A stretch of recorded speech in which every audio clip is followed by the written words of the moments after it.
ये एक प्रचलित लोक कथा है जो भगवान श्री जगन्नाथ और उनकी एक भक्त दूधवाली की सच्ची श्रद्धा को दर्शाती है। भले ही ये कथा किसी शास्त्र या ग्रंथ में ना लिखी हो, लेकिन सदियों से यह भक्तों के दिलों में जीवित है। तो आइए सुनते हैं यह भक्तिमयी कथा, जो बताती है कि सच्ची भक्ति का फल भगवान स्वयं देने आते हैं। बहुत समय पहले की बात है। एक छोटे से गांव में एक गरीब दूध वाली रहा करती थी। उसका जीवन बहुत साधारण था। सुबह उठकर गायों को दूहना, दूध मटकों में भरना और पास के शहर जाकर बेचना।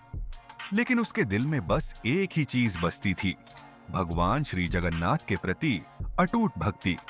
हर दिन जब वह दूध बेचने निकलती तो रास्ते में एक पुराने पेड़ के नीचे रुकती और वहीं भगवान को थोड़ा दूध अर्पित करती।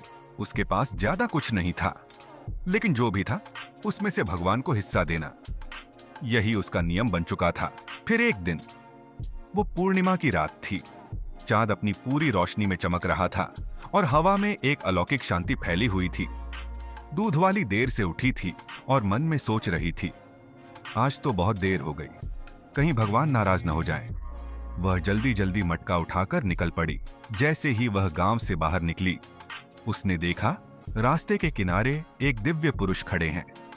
गहरे नीले रंग की त्वचा, पीतांबर वस्त्र और आंखों में करुणा। वह पहचान गई, ये कोई साधारण व्यक्ति नहीं, स्वयं भगवान जगन्नाथ हैं। भगवान मुस्कुराए और बोले, आज मुझे बहुत प्यास लगी है, क्या तुम मुझे थोड़ा दूध दे सकती हो? दूध वाली की आंखों में आंसू आ गए। वो कांपते हाथों से सारा दूध भगवान के चरणों में अर्पित कर देती है। भगवान ने स्नेह से वह दूध पिया और फिर एक प्रकाश में लुप्त हो गए। उस रात के बाद जब भी वह दूध बेचने जाती, उसके मटके कभी खाली नहीं होते थे। लोग कहते हैं उसका दूध सबसे मीठा होता था और खुद भगवान उसकी मेहनत का मूल्य चुकाते थे। यह कथा हमें सिखाती है, सच्ची भक्ति में तौल नाप नहीं होती। यदि मन पवित्र हो तो भगवान स्वयं आपके द्वार पर आते हैं। अगर आपको ये कथा अच्छी लगी हो तो कृपया लाइक करें, शेयर करें और चैनल को सब्सक्राइब करना ना भूलें। मिलते हैं अगली जगन्नाथ टेल में एक और भक्ति और चमत्कार से भरी कहानी के साथ।